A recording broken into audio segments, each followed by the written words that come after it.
how many kings of Israel were there? It's really interesting because there have been some parallels made between the number of kings combined of Israel and Judah with the number of presidents of the United States. So now, previously I've had this conundrum in my mind about how there could be only 42 kings of Israel and Judah. And this is the popular listing that you will find if you do a search. You'll see that people will list 42 kings, or else they'll list only 39 because they will exclude Saul, David, and Solomon. And then they'll list the kings of Israel and Judah together. So you just get 39 from those. But now let's look back at these first original three kings: Saul, David, and Solomon. Were there no other kings? Okay, in America, how is a president elected? He's elected by the popular vote of the people. That's not the way the Constitution set it up, right?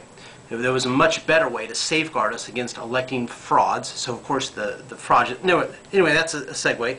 But I looked back in the Bible, and people were overlooking. Now, let's look at... let's see. Grover Cleveland. He was both the 22nd President of the United States and the 24th. His term was interrupted by Benjamin Harrison, the 23rd President of the U.S. But now, let's look over again at King David. Was David's reign as king continuous? No, it wasn't. His reign also was cleaved in half by a very short stint as king of his son Absalom.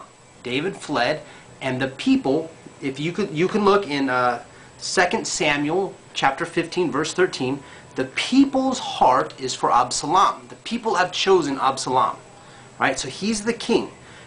Now some people might say, well, that doesn't count because God didn't choose him, but God also didn't choose Saul, and everyone counts Saul as the first king of Israel. So Saul definitely was the king, the first king, and Absalom also was the king. He was the king, I think, for only a few days, but he was the king. So David's kingdom, so David is king both as number 2 and as number 4, and Absalom is number 3. Saul 1, David 2, Absalom 3, David 4. Okay, now once you add those in, the total number of reigns of a king is 44. Exactly the same number that we now have as presidents. Not presidential terms, but actual presidents. So that's how Obama becomes 44.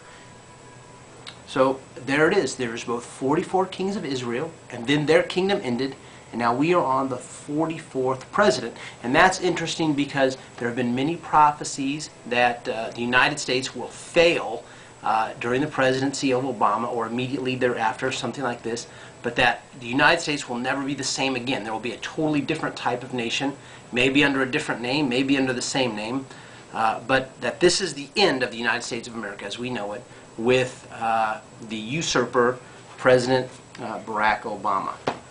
This is the man from Modesto. Remind you, as always, to pray or be defeated.